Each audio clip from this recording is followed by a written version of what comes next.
See a full gallery of images at JediInsider.com. Hey guys, I'm Pixel Dan, and this is a review of the new Star Wars Amazon.com exclusive vintage collection, Slave One. Boba Fett spaceship, as it says right there on the box. That's right, it's a brand new version of an already released Slave One, but this time around it's repainted and redone as it appeared in Empire Strikes Back for your Boba Fett figures. So let's check this thing out. Now, first of all, this comes in that amazingly beautiful vintage style box packaging. The box is one of the highlights of this set, no doubt about it. It is beautiful packaging. There were problems with shipping, I think, in the beginning, and people were getting dinged up boxes, but I'm happy to report this came in a nice white mailer box. It came perfectly in good shape. There's no dings or anything like that. And you can see it's got a really nice box. Perfectly recreates the old Kenner packaging, complete with that verbiage like Boba Fett spaceship to let you know who it is. But it's got this beautiful artwork on there, or a photograph on there that's just like the old Kenner packages. Recreates the look, but uses the modern vintage collection type figures to recreate this scene. So it's a really cool box, very bright, very colorful, even has the Kenner logo on there. So it really is reminiscent of those old packages from back in the day. The same image is on both sides of the box, but if you kind of flip the box around, it does show you different parts of the Slave One ship, tells you about all the different features that it has. So the box is very collectible on its own. I'd say that a lot of fans are going to love just having this box because it is so cool looking, and it's always neat to have throwbacks to the vintage line.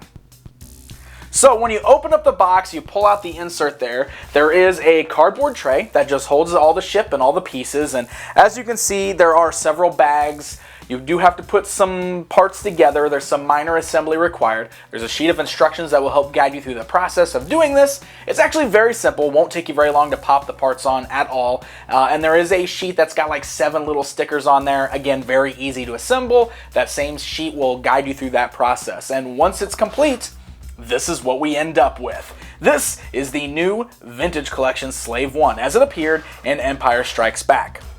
Now, this particular version of the Slave One is the same one that we already saw in the Rise of Boba Fett Battle Pack, but that one, of course, was kind of more based on like the Clone Wars era. The ship was painted more like Jango Fett's, and it came with the small kid Boba Fett and such. But same ship, but this time around it's repainted to its more iconic look from the original trilogy.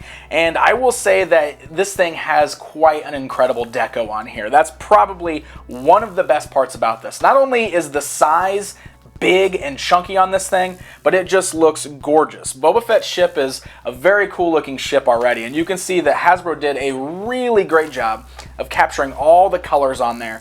You've got kind of that reddish brown color, the light green, the dark grays, the darker green, and the deco is just really great. I mean, it looks like the paint scratched off all over it. It's got scuffing, it's got marks.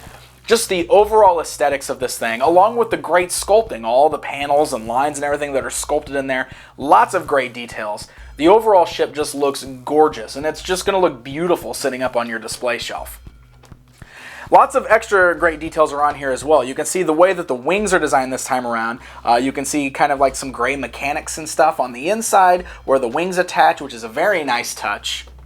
And even flipping it around to the underside of the ship where we can see the thrusters, there's even lots of great sculpting down here, so it's not just flat on the bottom or anything like that. We've got lots of great sculpted parts and even a little bit of paint work on the bottom to kind of bring out the details. So they spared no expense in decoing this vehicle. It just looks terrific. So that is certainly one of the highlights of this entire set, is just how good this particular ship looks.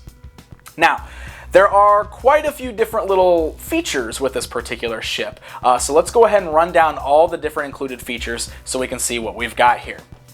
First of all, we've got the wings, and they do have like this little spring-loaded mechanism. Now, this has kind of been a point of contention. There have been some people reporting that their wings don't really work the way that they're supposed to. So let me kind of show these off and show you how it kind of works to give you an idea. They're a spring-loaded wing, and the way they're supposed to work is they work in conjunction with the cockpit seats, so that when it's in the landing position, the wings are supposed to remain flat and the cockpit is level. And then when you rise it upwards, you can see how the cockpit on the inside rises up with the ship. Now you're supposed to also be able to get the wings to fold down and lock in place, but this is where a lot of people are having a problem. You can see it doesn't really do like it's supposed to. It's a little hard to lock it in place. You kind of have to push both wings down at the same time and give it a good tug there, but then it does lock in place for the flying position. Of course, we got these little guns on the bottom that you can pose around too, so it's not so bad. It just doesn't work as good as I think a lot of people were hoping. You do have to put a little bit of pressure. It does help moving the wings at the same time as one another, but then it does lock in place for the flying position. And you can see, just kind of opening up the cockpit here, you can see that the seats on the inside are now facing upwards. When we start to lean this down, fold the wings down for landing, you can see how the cockpit rotates up so that it's in that sitting position. And again, it's supposed to lock in place in this position, but you kind of have to push it in place. It doesn't do it on its own. Then you can get it to land, and you can see it's nice, sturdy in place and everything like that. So that way when you're ready to rise it back up again, you move the wings, it moves the cockpit back up. So it is a neat little feature. It just isn't as fluid as I think Hasbro was hoping it would turn out. It does take a little bit extra work, but it does work pretty fine. So let's go ahead and look at that cockpit. Well, we got the little blast shield open. You can see that it just folds open just like so, and it does click open, so you can keep it open. There are 3 seats on the inside of this cockpit, and they just have small little clips to hold the figures in place. So if we got Boba Fett here, we should be able to get him clipped in, and he does clip in pretty good, even with his jetpack on. So that way he's ready to fly the Slave One. And there's 2 other seats in there as well, so if you want to get some other figures clipped in there, you definitely could. Maybe he wants to, you know, fly around the galaxy with Bosk or somebody like that. So pretty cool. It works really well. There's also a little panel in there, so you can see his little panel that he's operating on, using to steer the ship. Another cool thing is down here in the front when you fold it open, this is the storage compartment for the Han Solo and Carbonite. Now that is one of the accessories with this particular vehicle. We do get a little standard Han Solo and Carbonite.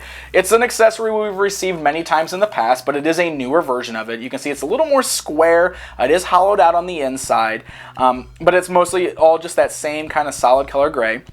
And where you want to put that is right here in the front. It's got the storage space, so you can just kind of slide that right on in there. It is a really tight fit. I will point that out. I mean, it's really got to kind of squeeze it in there, but it stores right there in the front. You can kind of snap the little lid shut here, and now Han Solo and Carbonite is ready to fly off to Jabba's palace with Boba Fett. So there you go.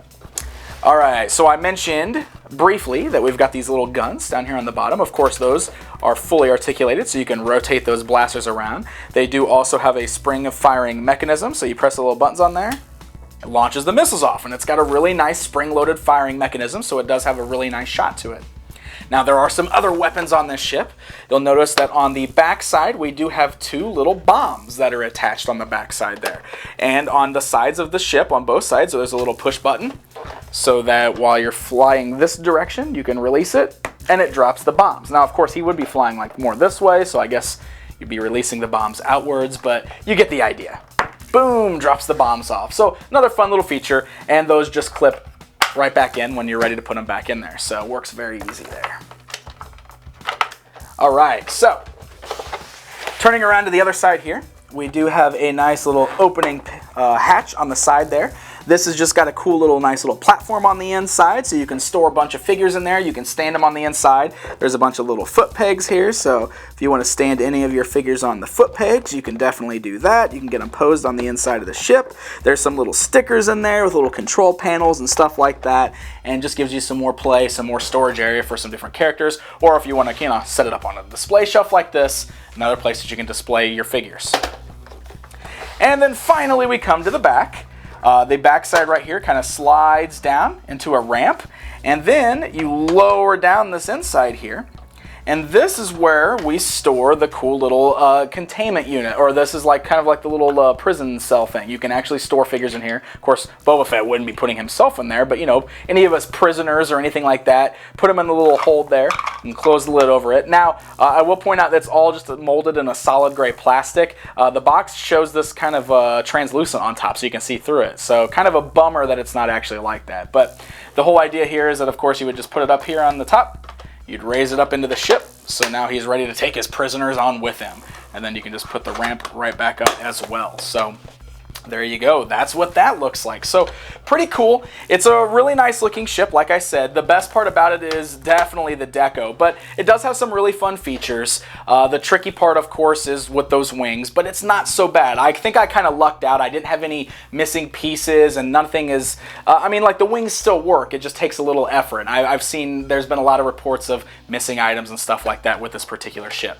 Now, like I mentioned, this is an Amazon.com exclusive, and I think one of the biggest downsides of this whole thing is the price. This thing does retail for $69.99, so it's a little expensive. Supposedly it's because it's a limited release, it's got a smaller production run. So if you are a big fan of Boba Fett and Slave One, and this is like the iconic version of the ship you want to have in your collection, it might be something you want to go ahead and consider jumping on and getting pretty quick, because I can imagine that once time goes on, that price is only going to get higher and higher. But like I said, it's a little steep, so I totally understand if it's a little out of your price range. But I will say, nice looking ship, got a great size to it. Overall, it's not so bad as far as the wing features or anything like that, and it just has a beautiful deco and a really awesome package. So both of those will make great display items.